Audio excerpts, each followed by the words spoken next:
El 6 de septiembre de 1971 se produciría en la República Oriental del Uruguay una de las fugas carcelarias más importantes del siglo XX.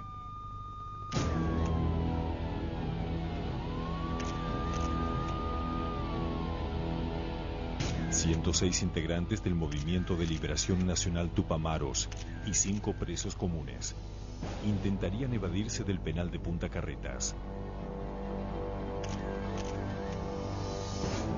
El objetivo era lograr lo que nadie había podido conseguir hasta entonces: concretar un plan de fuga de proporciones épicas sin emplear la violencia, darle un duro golpe al gobierno que los encarceló y ganar para su propia causa a la opinión pública de Uruguay. Había un sistema de señales avisándonos las casas están copadas. Toda la operación estaba calculada de tal manera que nos hubiéramos fugado, pero no fue así. La obsesión a salir, así que la idea física era trabajar con la... Ahí también había un orden de salida. Eso estaba ensayado, combinado. Cuando sentía aquello de que van 15, que van 40, digo, ¿pero qué están vaciando la cárcel? Que venga a fracasar en ese momento era para cortarse la cara con un vidrio.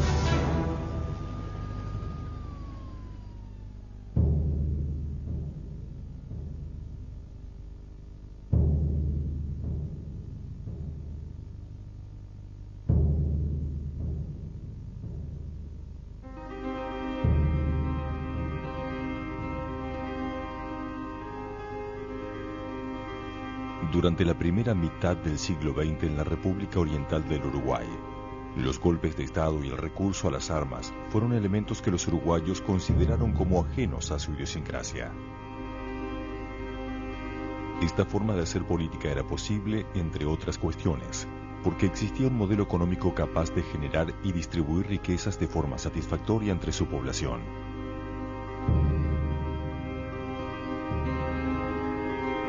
Uruguay siempre fue visto, y al mismo tiempo le gustaba autopercibirse, como una avanzada europea dentro de un continente latinoamericano al que sentía ajeno. Cuando viene José Vasconcelos, a comienzos de la década de los 20, él diría: qué raro país el Uruguay, con cultura francesada, economía pro-británica y política exterior pro-norteamericana.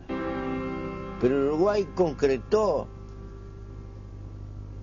un modelo que hoy habría que llamarlo socialdemócrata, muy estable, ensayó una forma de poder ejecutivo colegiado y con relaciones políticas bastante liberales en el sentido político, tolerancia, libertad de prensa, que en aquel continente muy golpeado por los golpes de Estado, visto de otras partes del mundo, se le llamaba la Suiza de América. Yo pienso que merecía ese título Uruguay. Nuestro peso hasta los años 50 valía igual que el dólar. Y legalmente tenía cosas increíbles dentro de América Latina. Tuvimos divorcio en el año 1903. La separación de iglesia del Estado dio una gran libertad. Durante 4 años, en los años 30, el Uruguay tuvo el aborto como una acción posible. Las mujeres votaban ya en el 39, había una gran fuerza puesta en la educación. Es decir, han habido cosas importantes.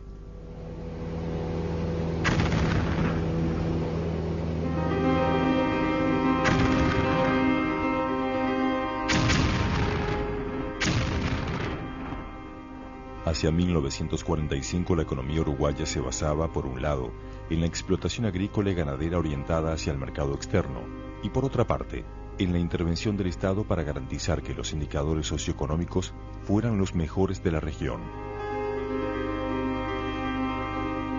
Durante la Segunda Guerra Mundial, las exportaciones vivieron una etapa de expansión gracias a las compras que realizaban los países beligerantes.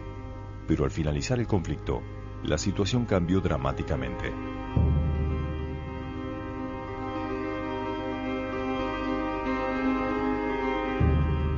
Terminada la guerra, empezada la reconstrucción de la economía europea, el plan Marshall, todas esas cosas y el cierre de la economía, se produce un colapso en nuestras economías tan grande que que cierra mucha industria y nuestros productos empiezan a tener otros valores. Y bueno, y eso es como ir en una bajada económica. Entonces produce en el continente una cantidad enorme de luchas que son similares en todo el continente. Parecía que la democracia política y la democracia social eran imposibles si previamente no se desarrollaba una democracia económica. Los jóvenes, por 1950, por tomar contemporáneos a la guerra de Corea, empezamos a sentir que aquel Uruguay se nos estaba yendo. Porque sencillamente la sociedad es trepida. Quiero decir que nadie ha podido cavar al ritmo del sol y que nadie todavía ha cortado una espiga con amor y con gracia. Mientras Uruguay cambiaba, el resto del continente no se mantenía quieto. El 1 de enero de 1959, un grupo de guerrilleros rebeldes cubanos comandados por Fidel Castro y Ernesto Che Guevara entraron en La Habana. De inmediato se transformaron en modelos para toda una generación que vio en ellos el ejemplo concreto de otra forma de lograr cambios a través de las armas. Lo que realmente vivió América, y Uruguay no pudo escapar a esa realidad, es la exportación organizada que llevó adelante Cuba como brazo operativo de la República Soviética o la República Comunista hacia América Latina. Y estratégicamente hubo dos países, entiendo yo, que sufrimos los embates más fuertes, que fue Chile y Uruguay, porque el Partido Comunista tenía como idea fija alcanzar el dominio en estos dos países, porque desde uno de ellos en el Pacífico y el otro en el Atlántico, podía ir avanzando sobre los países vecinos. De todas maneras, el Che Guevara, cuando habla en el Paraninfo de la Universidad a comienzos de los años 60, incluso contraviniendo las opiniones de muchos de su auditorio, que lo que querían escuchar era una arenga a favor de la violencia revolucionaria, deja un mensaje muy diferente.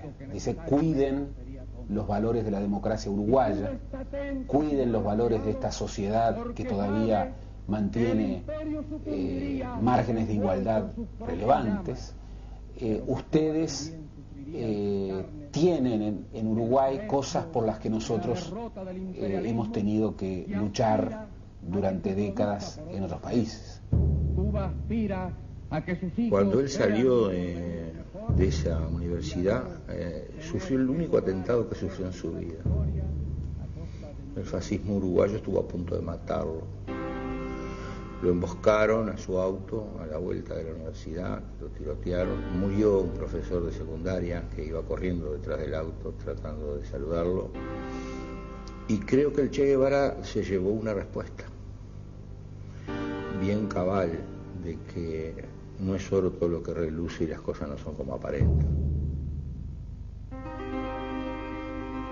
A principios de los años 60 la crisis económica ya causaba malestar entre los trabajadores. La conflictividad aumentaba en las ciudades. La respuesta del Estado a las nuevas demandas fue endurecer la represión.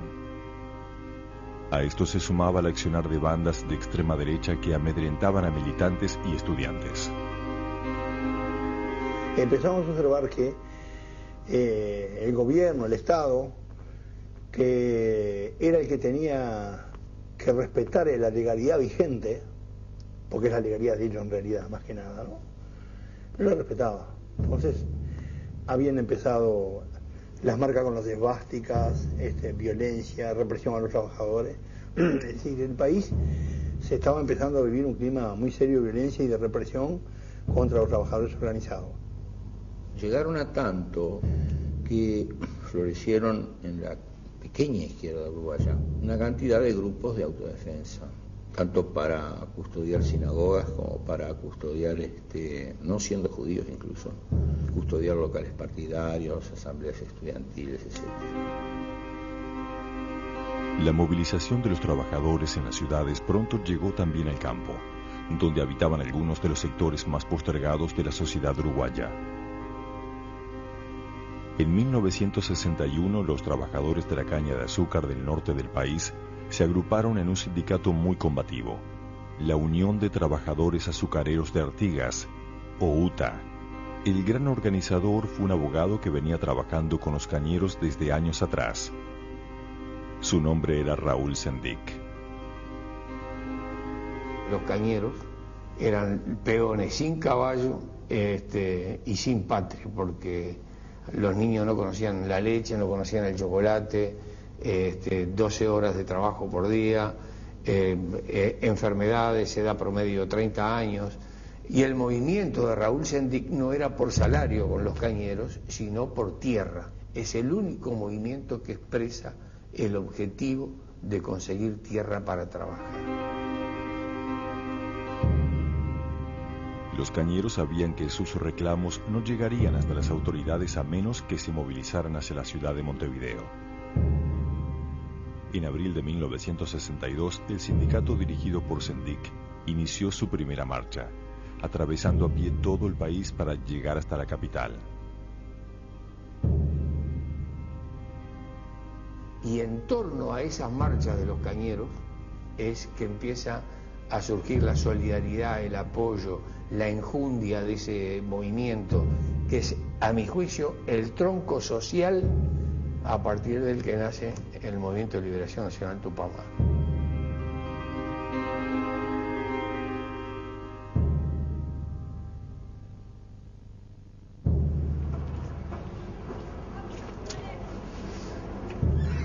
Eran 4 plantas, ¿no? 4 filas de celdarios. 48, 96 celdas en cada planta. Acá había 24 celdas donde estábamos nosotros. Allá enfrente también había otras 48. Y después abajo había una hilera de 24 celdas más llenas también de compañeros.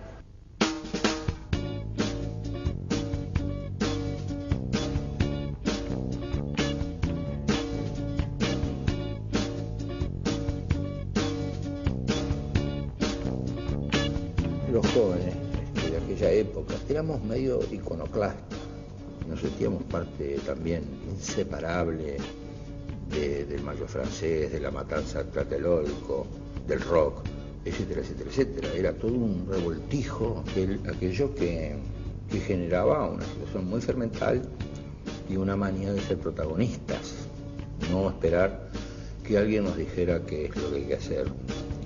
Entonces fuimos pasando desde grupos de autodefensa a formaciones más especializadas en el uso de la violencia.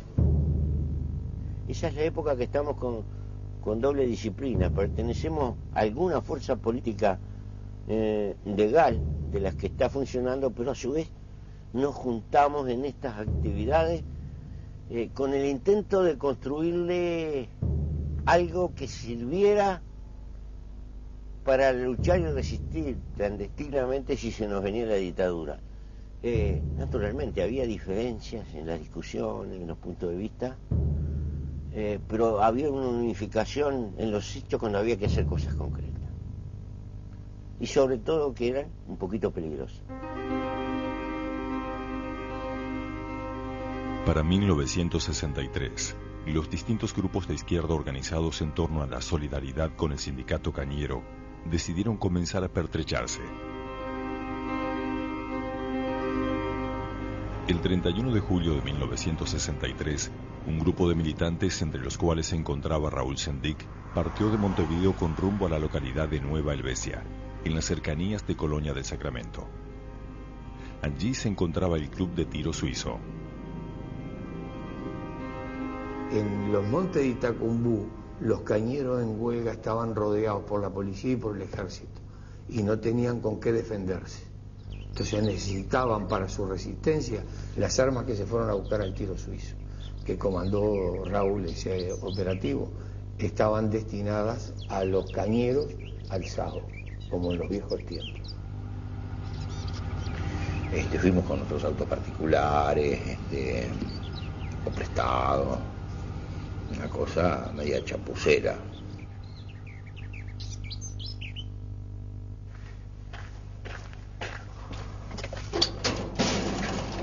Las armas estaban guardadas en este mueble. Simplemente lo abrieron y se las llevaron. En aquella época, el ejército uruguayo le prestaba a los clubes de tiro armas y municiones. Entonces lo que en realidad se lleva esta gente, no eran propiedad de la Sociedad de Tiro Suizo Nueva Helvecia. Y lo que llevaron esta gente fueron algunos fusiles, o sea, rifles de gran calibre, 7 milímetros, pero el cerrojo, que es el mecanismo que permite que se dispare con ellos, estaban guardados en la comisaría local. Entonces, cuando ellos vinieron, ya sea por desconocimiento o porque no tenían ninguna importancia, se llevaron un pedazo de fusil. En el caso del tiro suizo, que fue un hurto propio de un ladrón de gallina, hicieron una investigación más bien callada hasta que dieron con todo, ¿no? Y ahí yo marché preso, otros más fueron presos de Paysandú y Sendik quedó con captura. Sendik no se presentó ante la justicia para responder por el robo de las armas en el tiro suizo. Se libró un pedido de captura contra su persona, tras lo cual el líder cañero decidió pasar a la clandestinidad. Este acto de rebeldía suponía un mensaje hacia toda la izquierda uruguaya, marcando cuál era el camino que debía tomar la lucha.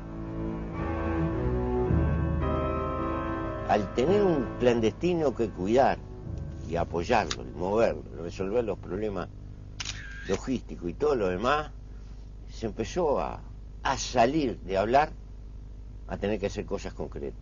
Nos fuimos peleando con los partidos de los cuales veníamos.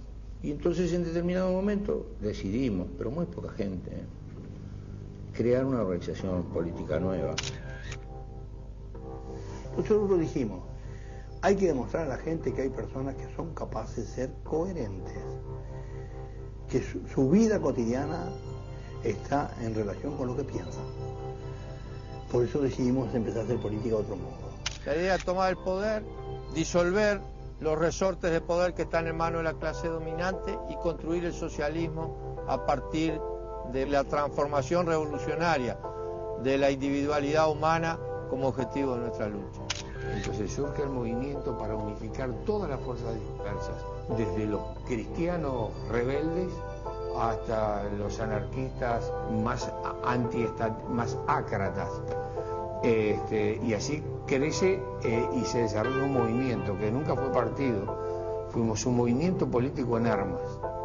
El discurso políticamente correcto en la izquierda de aquel entonces era llamarse Partido Revolucionario de los Trabajadores, Partido de los Proletarios que están muy ofendidos, etc. Nosotros, para romper con todo eso, dijimos, nosotros vamos a llamar Tupamaros.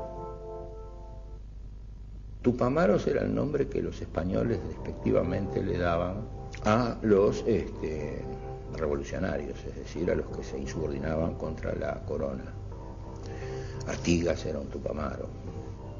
Pero ni en el Uruguay va a saber nadie qué significa eso, no importa, la gente va a averiguarlo y vamos a recatar la palabra de la historia misma. En noviembre de 1964, el nombre de la agrupación apareció por primera vez en un volante universitario firmado con la sigla TNT, Tupamaros No Transamos. Con las primeras acciones llegaron también las discusiones en torno al tipo de movimiento armado que se debía construir. Sendik, Mujica, Huidobro y Manera, los principales referentes tupamaros, participaron en las polémicas en las que finalmente se optó por conformar una guerrilla urbana. El MLN tuvo una discusión teórica muy importante con Regis Debray, que era el teórico del foquismo, y con el propio Che Guevara, que ellos decían que la lucha armada urbana por sí misma no podía triunfar, que la guerrilla urbana podía servir como retaguardia, pero que la guerrilla tenía que ser rural. No hay ninguna guerrilla urbana que haya ganado, en ningún lugar de América Latina. Indudablemente que el movimiento tiene una gran diferenciación con los otros movimientos guerrilleros en América Latina, dado que las condiciones que tenía este país eran condiciones verdaderamente en donde no existían ni montañas, ni grandes montes, ni grandes selvas. Y nuestra fuente fue más bien el maquis francés, la resistencia que se había hecho a los nazis en Europa, la resistencia a Francia colonial, en las ciudades argelinas. Entonces ensayamos otra cosa y fuimos, en alguna medida fuimos recreadores de la resistencia urbana. Yo pertenecía a una célula que vendría a ser parte del embrión del MLN y nos habíamos dado como tarea el desarrollar toda una investigación de la ciudad, entre las cuales también estaban las cloacas. Fue esa la idea, el tratar de llegar a conocer exactamente todos los rincones de la ciudad, hacer de la ciudad el monte que no teníamos. Se nos cataloga por ahí de que éramos una guerrilla. En realidad estoy con la definición de Real de Azúa. En realidad éramos políticos con armas. Lo que no sabíamos es que cuando usted empieza a jugar con fuego, el fuego va creando también reacción. Un día terminamos de trabajar tarde, como era costumbre, y cuando salgo a hacer el recorrido veo en una pared una estrella, un símbolo, que después fue símbolo de los Tupamaros. Entonces yo le digo al oficial, le digo, ya he visto esta figura en otras paredes, y he visto lo de Tupamaros escrito.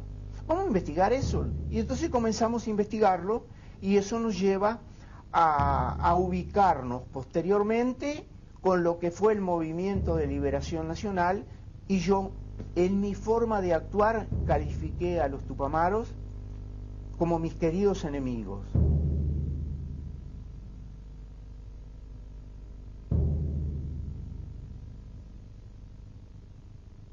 Nosotros estábamos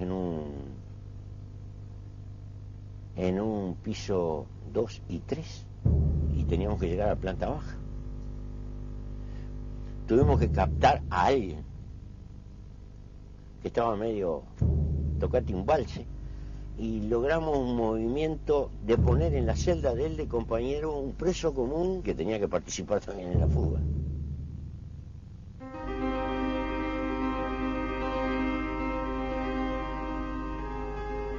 Entre 1963 y 1966 los Tupamaros realizaron sus primeras acciones. Sin embargo, la organización aún trataba de mantener un perfil bajo para no atraer sobre sí a la represión policial. El MLN, en sus orígenes, era un movimiento que reivindicaba la lucha armada, pero desarrollaba una lucha armada extraordinariamente cívica, en donde se buscaba rehuir cualquier episodio que pudiera tener algún desvío terrorista. Es un movimiento muy sui generis, con mucha creatividad en lo que tiene que hacer, con pasos muy delicados con respecto a las operaciones militares, aunque por supuesto desde el momento en que teníamos las armas y que realizábamos una operación militar, si había un momento de confrontación, se llevaba adelante la confrontación. Algunas eran acciones de simpatía, que lo que buscaban esencialmente era mostrarle las llagas que tenía la sociedad. Otras acciones eran demostrar lo que era el sistema financiero, por ejemplo. Es decir, acá había un sistema de bancos, pero habían aparecido unas financieras que eran media clandestinas, que movían y sustraían valor en forma importante. Mi compañera trabajaba en una de ellas. Yo me conecto en forma militante con el MLN, del que empiezo a formar parte, y les cuento a mis compañeros la situación y se decide denunciar el hecho a través de una acción, ¿no? Y nosotros ahí hicimos un asalto muy peculiar porque no llevamos ni un peso ni nada, llevamos documentación y le demostramos a la sociedad lo que estaba pasando. Hay algunos directivos del banco que van presos y yo quedé en la clandestinidad porque esa denuncia me supuso eso.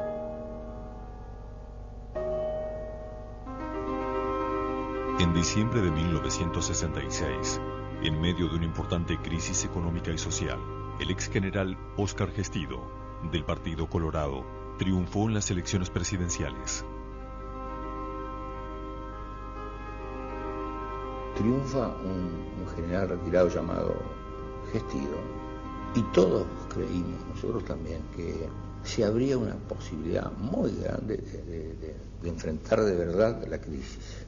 Y por lo tanto, incluso, de que todo lo que estábamos construyendo nosotros no fuera necesario. Ese hombre, que era un buen hombre, se muere.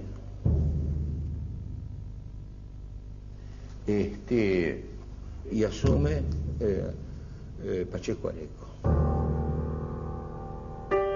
Pacheco empezó a desconocer el Parlamento, decretó la congelación de salarios, gobernaba por decreto y bueno, desde el punto de vista de un espíritu democrático era un golpe de Estado.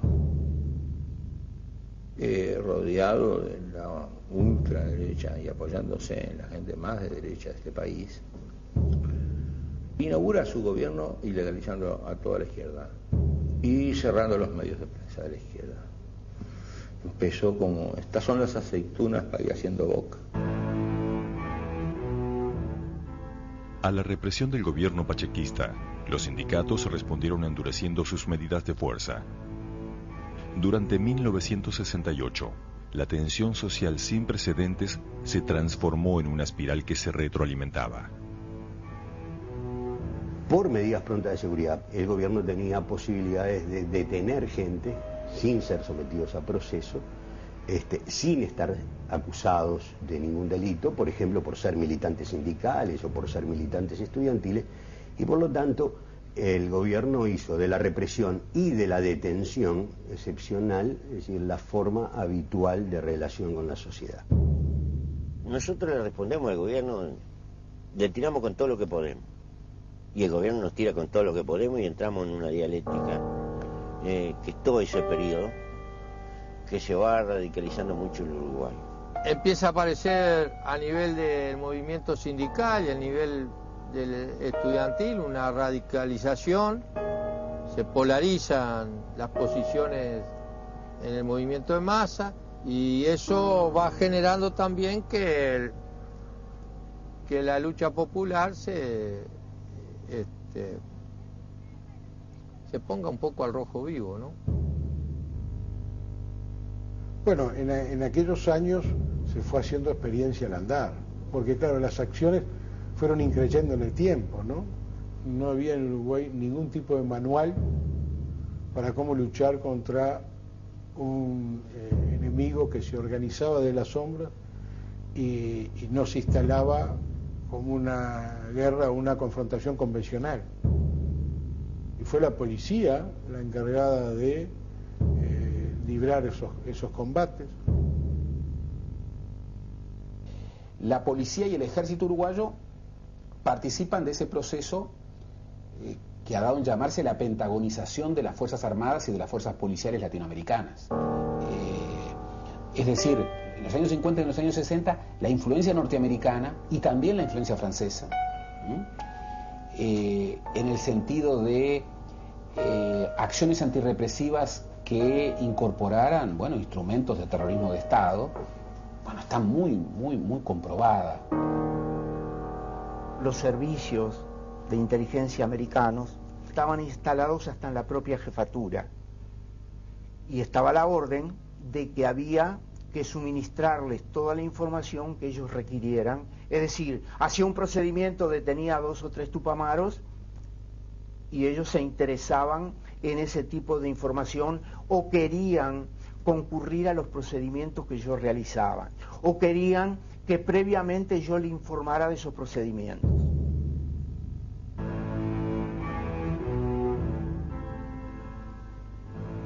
Mientras los cuarteles se llenaban de presos, el MLN Tupamaros daba su propia respuesta a la política represiva del gobierno. El 7 de agosto de 1968 secuestró a Ulises Pereira Reverbel, presidente del Ente Estatal de Electricidad y Teléfonos y amigo personal del presidente Pacheco. Yo recuerdo que hubo un largo conflicto bancario que fue muy represivo por el gobierno. Agarraron a los dirigentes sindicales y los metieron en un cuartel. En ese contexto, nosotros secuestramos a un personaje del gobierno. Lo metimos preso. En realidad, esa no era una operación de canje ni nada por el estilo. Era un golpe político. Vos nos metés preso a los dirigentes sindicales, nosotros te metemos preso a vos. Ahí comienza la historia pública del MLN y el crecimiento que tiene el Movimiento de Liberación Nacional hace que se puedan desarrollar 5 columnas con la idea estratégica de que cada una de ellas pudiera seguir la lucha, aún en el caso de que las otras 4 desaparecieran. El gobierno parecía golpear a ciegas. Las autoridades decidieron allanar las universidades, consideradas como escondite de los Tupamaros. La entrada de la policía a las casas de estudio suponía una violación de la autonomía universitaria. La reacción estudiantil no se hizo esperar. Todo el centro de Montevideo se convirtió en escenario de miles de manifestaciones relámpago que enloquecían a las fuerzas de seguridad. El 14 de agosto de 1968, en una de estas movilizaciones, un oficial disparó sobre los manifestantes, hiriendo de muerte al estudiante de odontología Liber Arce. El sepelio de Liber Arce se transformó en un acto contra el gobierno. Poco antes, los Tupamaros habían liberado a Pereira Reverbel, marcando así una diferencia de actitud en relación a la violencia del gobierno. El MLN comenzaba a capitalizar el descontento de una parte de los estudiantes y trabajadores uruguayos. Paradojalmente, el MLN crece como nunca gracias a Pacheco Areco. Debe ser el hombre que reclutó más gente para el MLN debe haber sido Jorge Pacheco Areco. Dio tanto palo, asesinó, torturó, etcétera, comenzó ese proceso que esa gente empezó a pedir incorporación a las filas de la guerrilla urbana. La afluencia de adhesión de la gente era tan grande que nos encontrábamos que aquello era una corvina negra y nosotros teníamos una pecera. Entonces no cabía. Entonces por ahí se crea la columna política, a imagen y semejanza del resto de las columnas. Pero ahí funcionaban 2.200 militantes. Y eso trajo una debilidad desde el punto de vista de la seguridad, porque pertenecer a un organismo clandestino significa operar o actuar con determinadas reglas de seguridad muy severas, que al principio los pocos que éramos las teníamos, pero con el crecimiento eso se debilitó. Fernández Huidobro ha dicho que Pacheco fue una especie de fábrica de construir Tupamaros, pero lo que no ha dicho Fernández Huidobro es que la inversa también ocurría, que el MLN fue una fábrica de construcción, sobre todo en su etapa militarista, de construcción de pachequistas.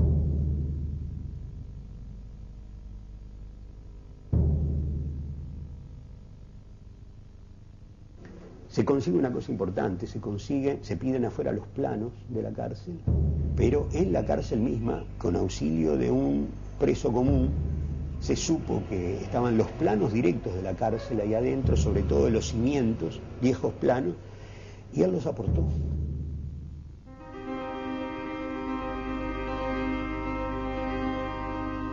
El 8 de octubre de 1969 se cumplían 2 años de la caída en combate del Che Guevara en Bolivia. Los Tupamaros pensaron que un buen homenaje consistiría en demostrar el poder de fuego de la organización realizando una acción a gran escala. La idea era tomar una ciudad entera y mantenerla bajo control durante unas horas.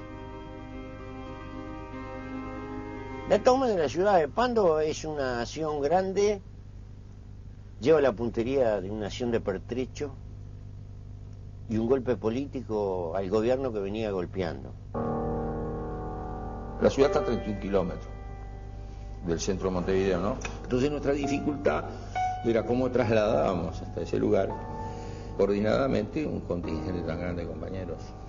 Raúl me dice, ocupate de resolver ese problema. Y ahí surge la idea de repatriar los restos de un uruguayo muerto en Buenos Aires.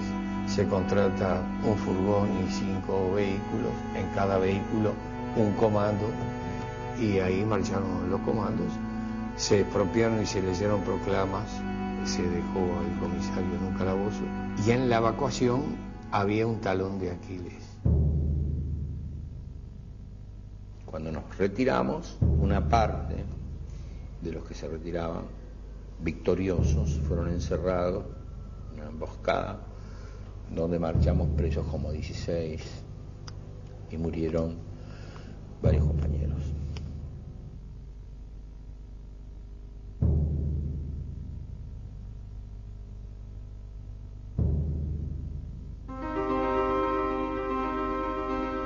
Después del fracaso en Pando, muchos de los tupamaros detenidos fueron llevados al penal de Punta Carretas, donde se unieron a otros militantes que habían sido encerrados allí con anterioridad.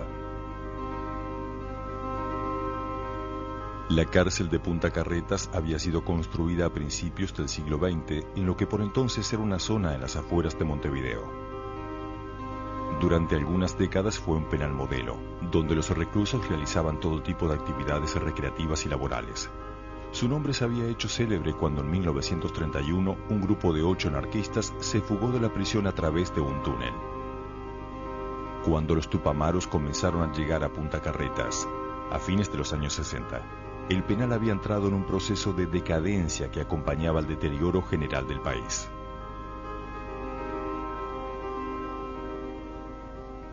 Punta Carreta en realidad no fue una prisión, fue una escuela. Yo daba cursos explosivos en Punta Carreta. Y de táctica de combate. Por supuesto, todo disimulado, ¿no? Los propios guardias no sabían de qué eran. Hablamos de también de historia y discusión política. También eso es así. Pero contrabandeábamos otros cursos. Estábamos en celdas de 2 o 3 personas. En esa celda teníamos algunas cosas para cocinar o para reforzar la comida que nos daban, que era intragable, con alguna cosa que nos traían nuestros familiares de afuera. Nosotros aplicábamos una especie de socialismo y recibíamos todas las bolsas y hacíamos una especie de clearing y después repartíamos. Y sacábamos algo para darle a los presos comunes. Es una convivencia bastante fluida y normal, pero que a nosotros nos servía muchísimo. Especialmente para cualquier plan de fuga. Mientras los tupamaros presos organizaron la llamada Comisión Aspirina para evaluar los posibles planes de fuga, en el exterior el resto de la organización también elaboraba planes para liberar a sus compañeros. Y en ese momento surge un plan que se llamó el Mangangá, que era hacer un túnel que en definitiva eran de 400 metros, desde un local que quedaba a 4 cuadras del penal hasta llegar al penal. Sacaron la idea del tiempo que nos podía llevar, la organización que no teníamos que montar, y teníamos que lograr intercomunicar las celdas. Entonces descubren que con la edad, con el tiempo, no los ladrillos, pero la argamasa que los unía salía muy fácilmente. Si tú conectabas todas las celdas y hacíamos desembocar un túnel que hacían los compañeros de fuera hacia la cárcel, nosotros nos íbamos a acostarnos y ellos no descubrían la fuga hasta el otro día. Se inició el Mangangá, se empezó a excavar y mientras tanto adentro se analizaba cómo o dónde tenía que salir, desembocar el túnel para poder sacar la mayor cantidad de gente. Y se estaba en esa discusión cuando desde afuera se hace otro plan que se llamó el Gallo. Esa fuga permitía no más de 10 personas. se hizo un túnel hacia la cloaca y por la cloaca se había llegado a un rellano donde los compañeros iban a trabajar para cavar un túnel hacia adentro. Ahí se fue depositando los sacos de dormir, las armas, y se produjo una tormenta de esa que atora los caños y el agua arrastró al frente Punta Carreta toda esta indumentaria, todos estos aparejos quedaron flotando. Las autoridades hacen un agujero, se dan cuenta en la calle, ¿verdad?, de que se estaba haciendo un túnel, se sanciona a todos los presos políticos y se empieza, el gobierno empieza a ver de qué manera puede ubicar a los presos políticos en otras cárceles. Estaba la amenaza de la Isla de Flores y los compañeros cuentan que si lo llevaban a Isla de Flores, de ahí no se salía de ninguna manera. Entonces había que irse antes.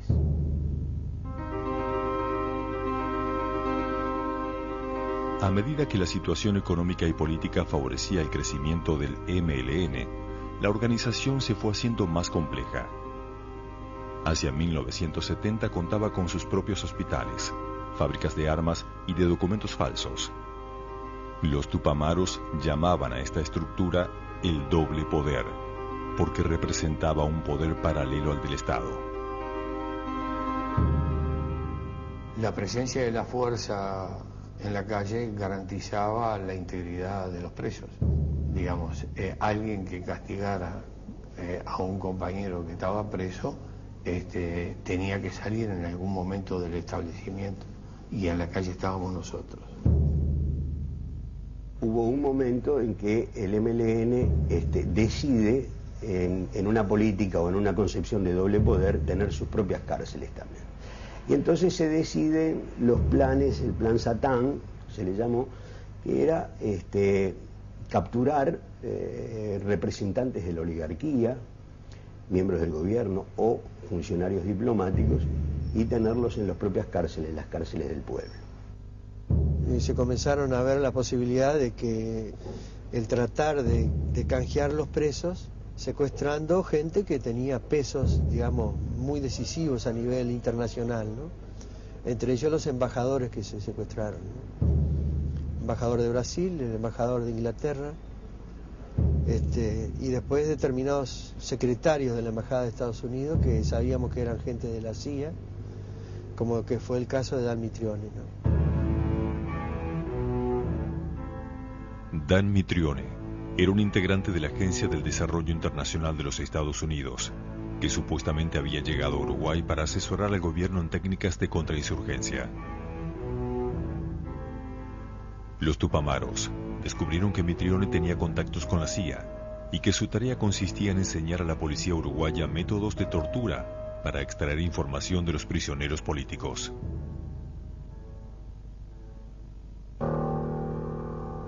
El 31 de julio de 1970, Mitrione fue secuestrado por los tupamaros y llevado a una cárcel del pueblo.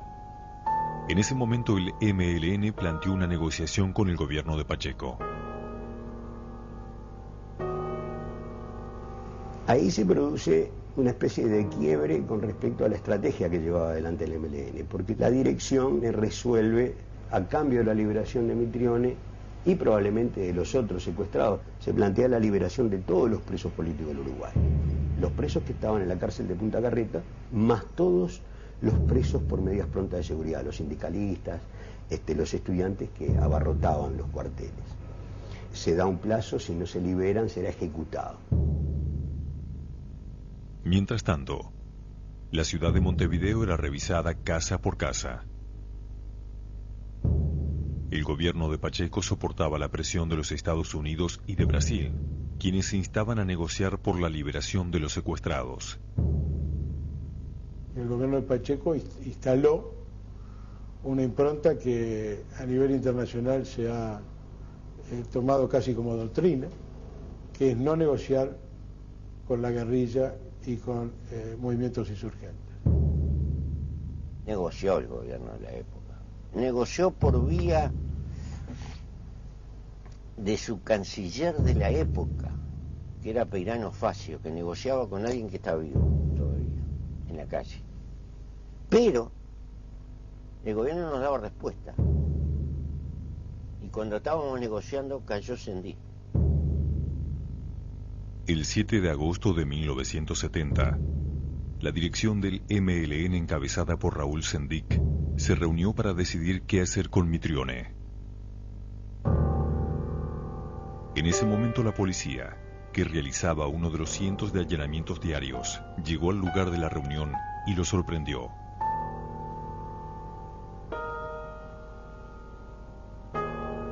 Con todos los dirigentes del MLN presos, las negociaciones por la liberación de Mitrione se interrumpieron. La estructura de la organización Tupamara quedó desarticulada, sin conexión alguna entre la dirigencia detenida y las diferentes células que seguían operando en el exterior, las cuales poco a poco comenzaron a tomar contacto entre sí para recomponer la estructura.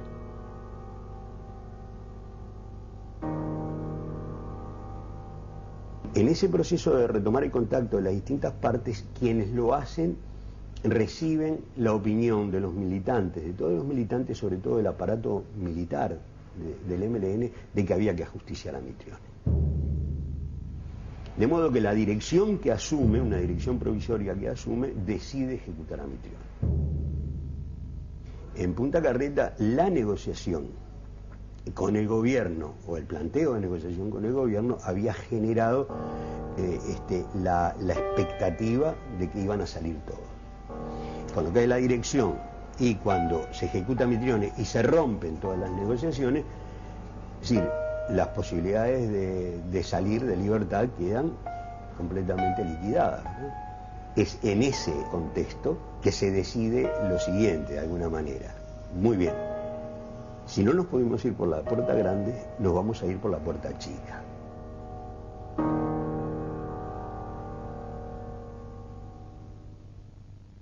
Establecer todo un mecanismo complejo adentro de la cárcel, por el cual empezamos la obra y íbamos trasladando la tierra.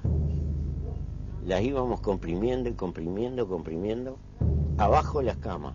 Y como teníamos unas cobijas que tapaban así, la fuimos comprimiendo todo y teníamos calculado los metros cúbicos. A último momento llegamos acá con la tierra. Tuvimos que poner tierra en lugares en medios inverosímiles, pero la logramos disimular.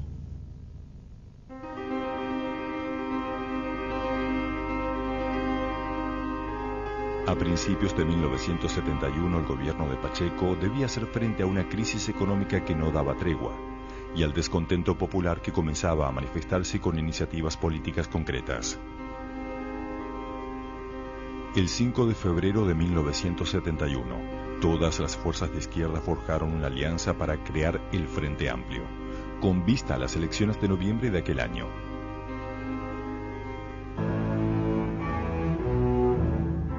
Luego del asesinato del agente norteamericano Dan Mitrione, las fuerzas policiales habían conseguido encarcelar a casi toda la dirigencia del MLN Tupamaros. Sin embargo, el nivel de actividad de la organización no decaía. Durante la primera mitad de 1971, el MLN realizó varios secuestros por los cuales cobra importantes rescates. El 28 de julio, 38 tupamaras se fugaron del penal de mujeres, hecho que provocó la renuncia del ministro del Interior. Para evitar nuevas fugas, el gobierno endureció las condiciones de encierro de los tupamaros en el penal de Punta Carretas. En ese marco, un día de lluvia, nosotros encerrados, que nos habíamos quedado, que soñábamos con el Mangangá y quedó frustrado porque habíamos decidido la otra, empezó a surgir la idea, y si nos la planteamos de adentro para afuera, porque eso no la espera. Entonces ahí es que se inicia primero una política en función de eso, y sobre todo se empieza a hacer un trabajo de compra de los carceleros, ¿no? Había que, sobre todo, digitar las requisas. Vamos conociendo puntos débiles que tiene, y uno de ellos es este.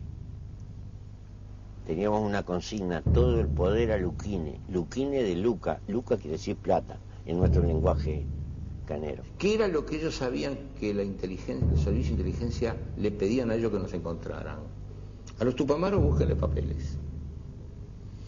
Entonces nosotros a este tipo le íbamos a dar papeles. Y el que daba bien, nosotros también. Y como ellos decían, no nos rompan las pelotas con los papeles.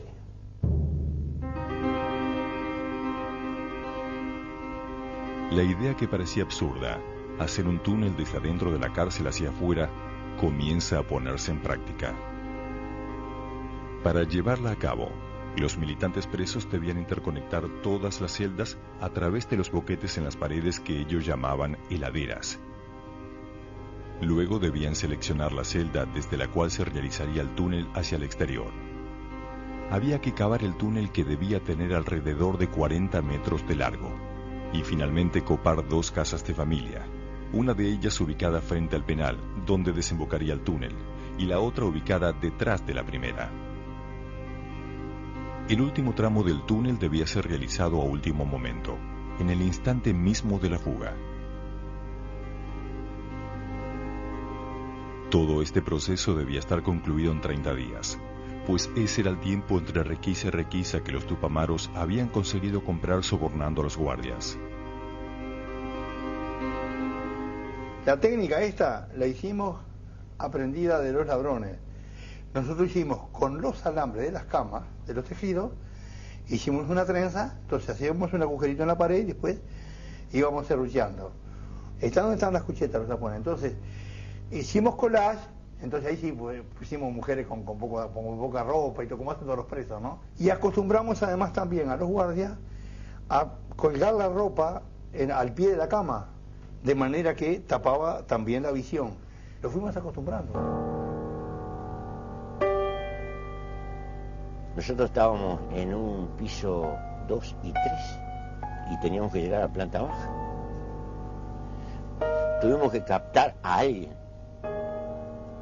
que estaba medio tocate un balse y logramos un movimiento de poner en la celda de él de compañero un preso común que tenía que participar también en la fuga.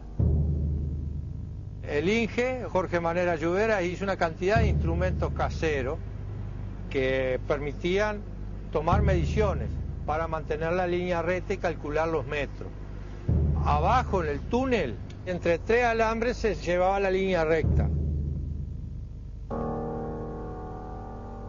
El ingeniero Manera había hecho un aparato, un nivel, entonces yo con ese nivel ponía como jalones las pilas y después en la dirección yo establecía la línea y ponía una varilla así en el techo clavada con una grampa de alambre, entonces uno iba escarbando, mirando aquello y seguía por eso. Eso significó de hecho un trabajo absolutamente colectivo, 100 y pico de personas trabajando todos para eso, ¿verdad? Generalmente había 4 o 5 compañeros en el túnel, uno que excavaba, otro atrás que juntaba la tierra y embolsaba, y 2 que tiraban de las cuerdas.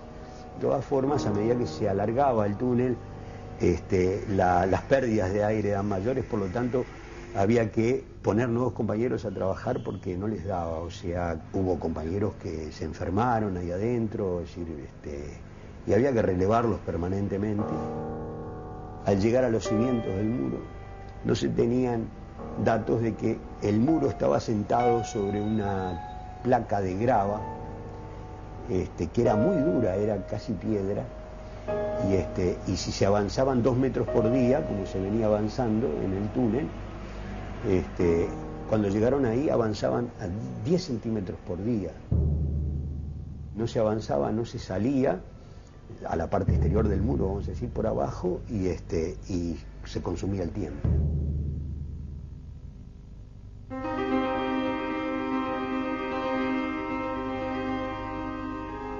Afuera del penal, la estructura del MLN también se puso al servicio del ambicioso plan de fuga. Trabajando en la clandestinidad y asediados por las fuerzas de seguridad, los tupamaros debían conseguir vehículos y armas, falsificar documentos, armar los circuitos de distribución de los fugados y preparar casas seguras para más de 100 militantes. Las labores dentro del penal de Punta Carretas seguían chocando contra 2 obstáculos importantes: la falta de aire dentro del túnel y una dura piedra que impedía el avance.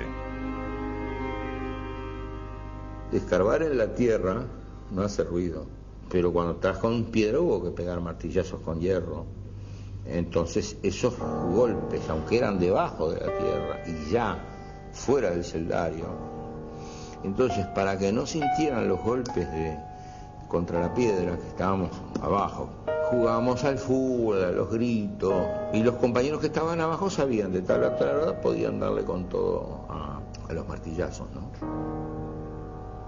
Pudimos sortear esa piedra en determinado momento y ya estaba, después fue chiflar. Ya después de superado el problema del muro, se encuentran con el viejo túnel de los anarquistas, que cruzaba en forma oblicua.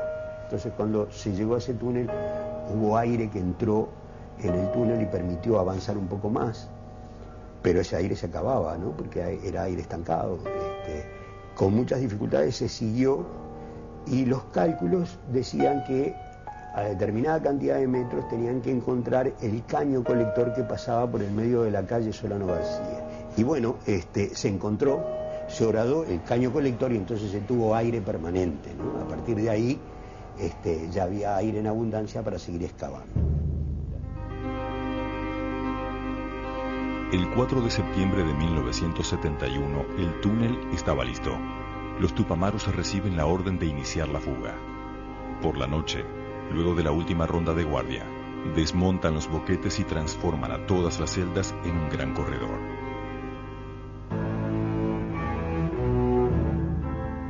Mientras esperan la señal para empezar a desplazarse de una celda a otra, llega desde el exterior la orden de suspender la fuga.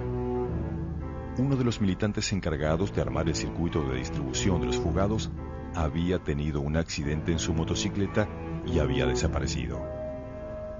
Tenía en su poder información vital acerca de los lugares exactos de la ciudad donde los evadidos pasarían de un vehículo a otro para ser llevados luego a diferentes casas seguras. Por precaución había que modificar esos circuitos, lo cual llevaría al menos 24 horas. Como ese compañero desaparece, la organización afuera pensó que lo habían detenido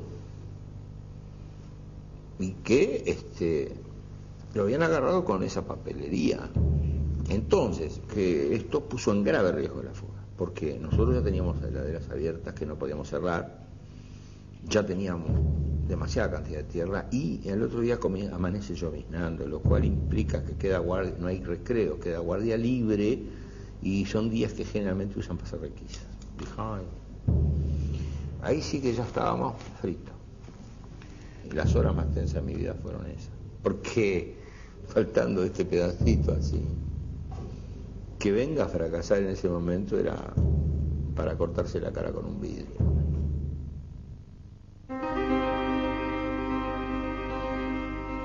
El 5 de septiembre de 1971. Las fuerzas policiales recibieron la orden de movilizarse hacia el barrio de La Teja, ubicado en la otra punta de la ciudad de Montevideo, donde se estaban produciendo serios disturbios. Nos habían dicho que había que venir de este lado del puente para hacer lo que llamábamos en aquel entonces una bocha, una especie de manifestación relámpago, cosa que nos dejó a todos bastante sorprendidos, salvo por la confianza que nos merecían los compañeros, pero no sabíamos que lo que estábamos haciendo era, como el Tero, justamente, cantar en el lugar en donde no están los huevos. Nosotros ahí concebimos el tejazo como una operación de dispersión, de distracción, con relación a la operación principal que era la fuga. Mientras las acciones en el barrio de La Teja reclamaban la atención de las fuerzas policiales, los militantes tupamaros rápidamente reconstruyeron el circuito de contactos para garantizar la fuga, estableciendo nuevas rutas de escape. En toda la ciudad de Montevideo se suceden una serie de robos y expropiaciones de vehículos. 2 comandos tupamaros llegan por la tarde al barrio de Punta Carretas y proceden a copar 2 casas, una de ellas ubicada frente al penal y la otra al fondo de la primera.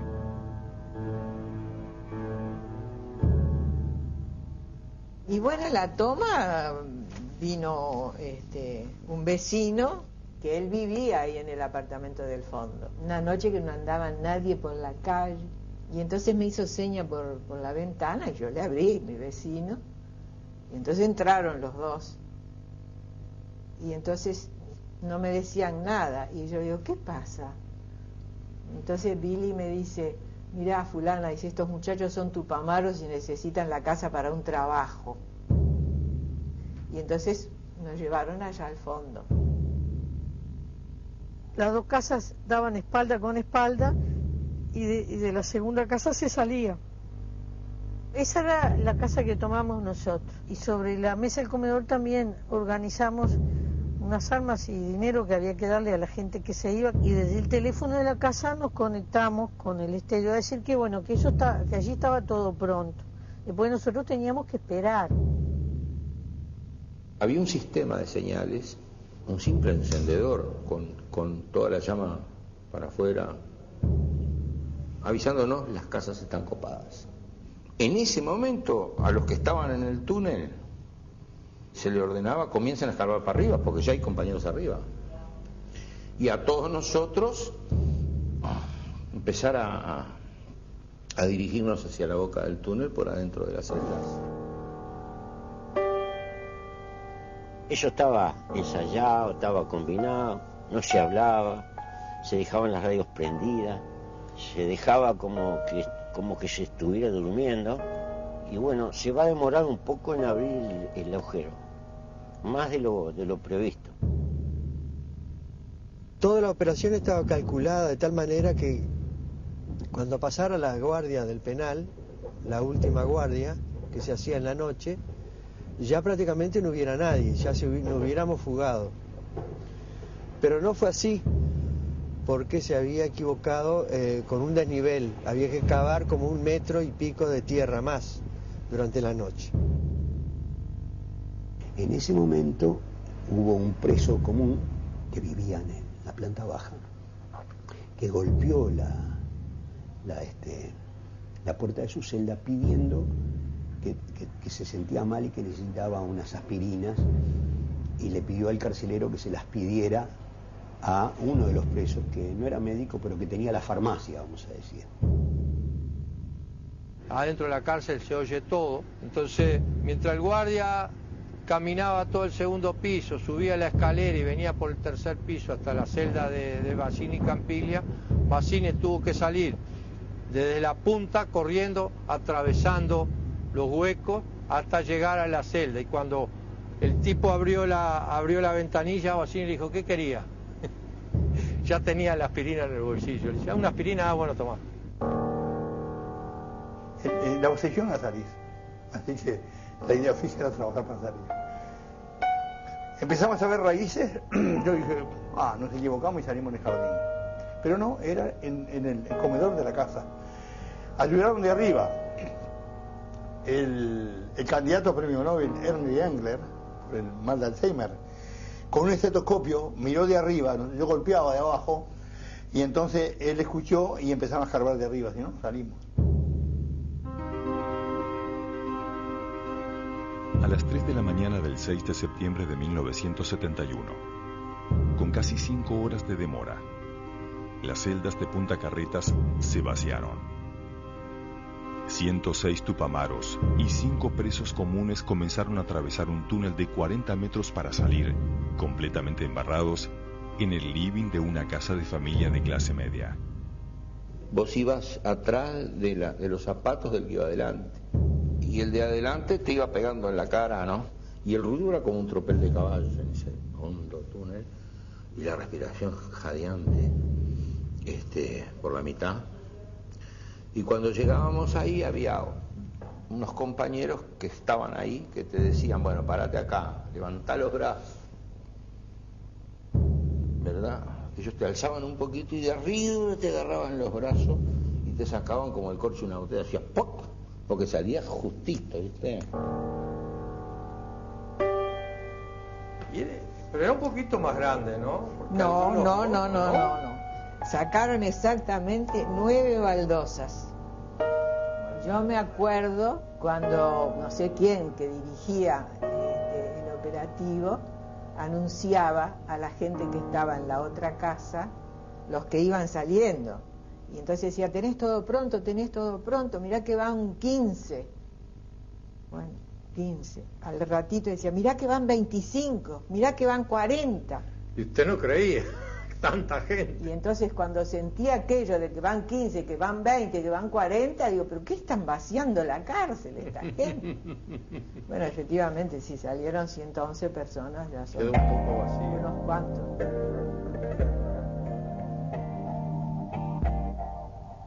Y era como una línea de montaje, estaba todo muy bien organizado, vos te sacabas todo lo embarrado y se fue formando, en los diarios está la foto, ¿no? Una montaña de equipos de gimnasia, y quedabas con una ropa más o menos presentable para la calle, te entregaban un arma con munición y dinero.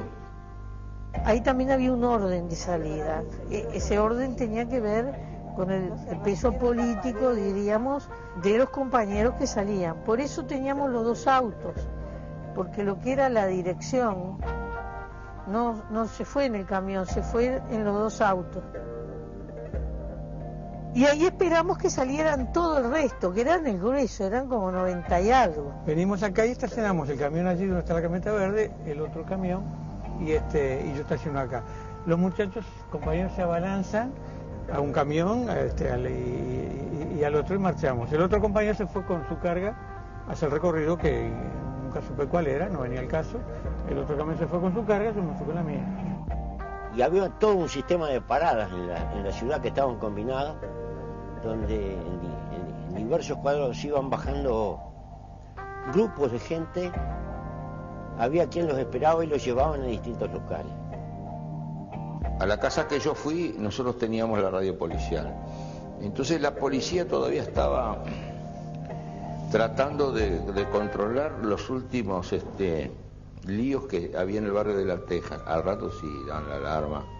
Atención a todas las unidades, dirigirse a la zona de Punta Carreta, posible fuga de sediciosos, cerrar Montevideo. Dice que cuando vinieron ahí 2 o 3 milicos, hicieron así. A las 5 de la madrugada del 6 de septiembre de 1971, la evasión estaba consumada. 111 presos se habían escapado por el túnel, en lo que constituía una de las mayores fugas de toda la historia. Ese momento de triunfo tendría, sin embargo, consecuencias fundamentales para el destino del MLN Tupamaros. A raíz de la fuga, el gobierno le encomienda al ejército la coordinación de la represión contra la guerrilla, ¿no?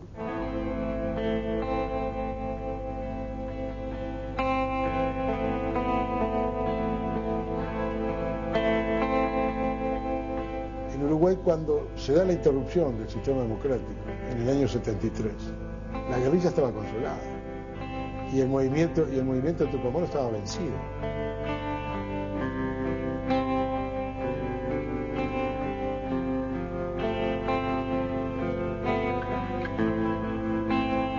Los Tupamaros quedamos enfrentados con el ejército jugando un partido mano a mano en el estadio, pero lo que nosotros no logramos fue que el pueblo bajara de la tribuna a la cancha a jugar él el partido.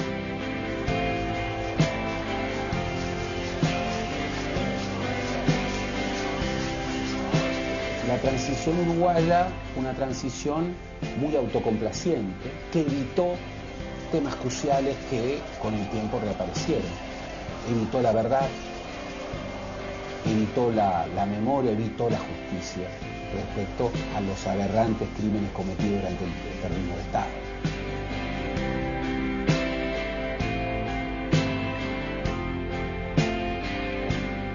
Bueno, hoy nosotros seguimos siempre una organización cerrada, chica. Acá entra quien queremos nosotros, no quien quiere. Tenemos acá una comisión que se llama la CAI, Comisión de Asuntos Internos, que verifica el comportamiento de cada uno de nosotros.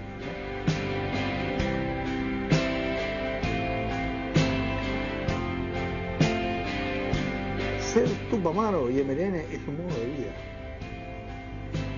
Nosotros, sin caer en el extremo de son las sectas religiosas. Nos parecemos bastante. Locos sueltos ha habido en toda la historia de la humanidad, y lo sigue habiendo. Ahora, cuando los locos sueltos son seguidos por corrientes